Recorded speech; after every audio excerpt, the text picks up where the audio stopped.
নির্বাচনের ঝিনাইগাতি ছাত্র সমাজ আন্দোলনে কারা যাবেন গে বাড়ি যান গে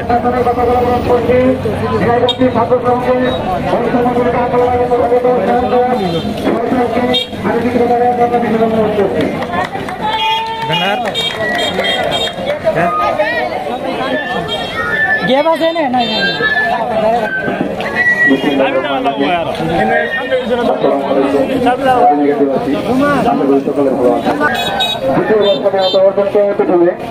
আমাদের এলাকা খুবই সামান্য।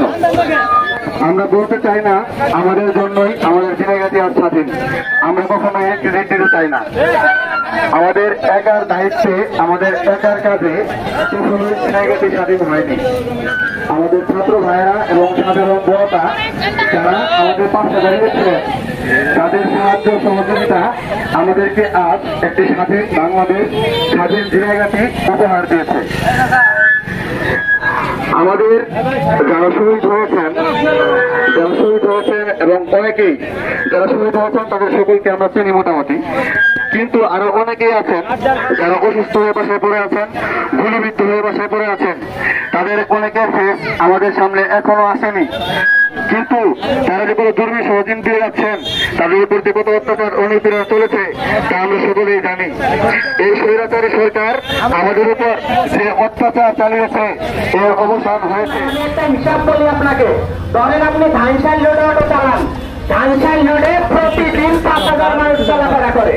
এই 5,000 মানুষ আপনি যদি সবাই মিলে পুরাতন উত্তরের সামনে থেকে যাত্রী নেন, এই 5,000 মানুষ কিন্তু আপনার অটো দিয়ে ধানশাল যাবে।